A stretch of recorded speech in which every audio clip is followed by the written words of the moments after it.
Hello everyone. Today I'm going to show you how to draw a plaid pattern using Illustrator. This was a super time-consuming process, especially because the first time I drew the pattern on Photoshop, and I thought that I could just easily image trace it, but it came out like this, and yeah, that's kind of ugly if you ask me. So in order to get the result that I really want, sometimes you just gotta use a little bit more elbow grease, as Mr. Krabs would say. The pattern that I'm going to be using as a reference is going to be the classic high fashion Burberry plaid. If you don't know what I'm talking about, it looks like this.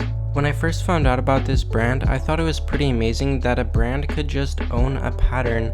Like, most brands have a logo, or at least Adidas has the 3 stripes, but this brand literally thought that they could own a plaid pattern as if they were the original picnic blanket.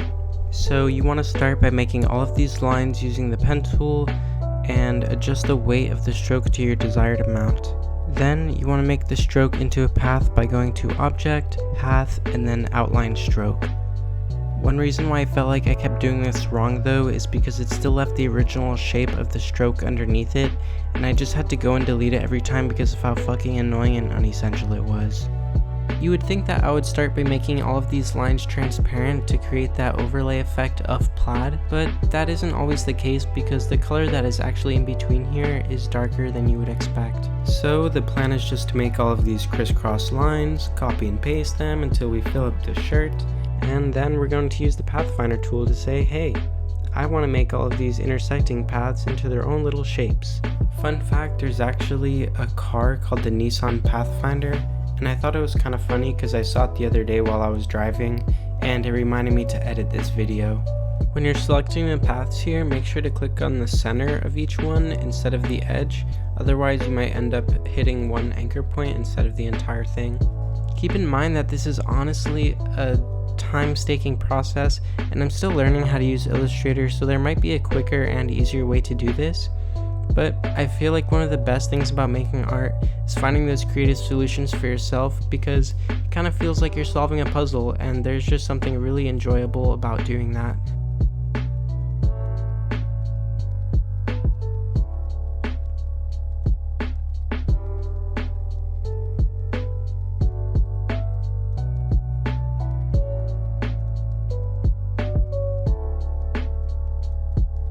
For the skinny ass red lines, I just did that last, and I didn't really care about making the little intersecting plaid marks on it because that would have just been so small that you could barely notice it. And out of prioritizing my time, I realized that it would have not been worth it at all to do that. Tutorial within the tutorial. Another way that you could do this is actually by copying and pasting one by one pattern of your plaid, and then you achieve a different result that is actually geometrically perfect.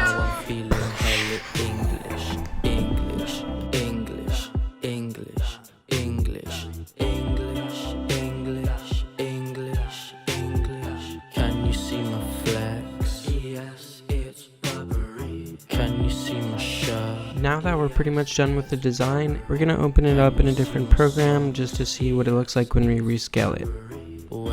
This is important to do because it is a vector, so when we rescale it we might see very microscopic little edges that we need to go back and fix. And the way I did that was just by putting a layer behind of that beige color, and it works perfectly fine.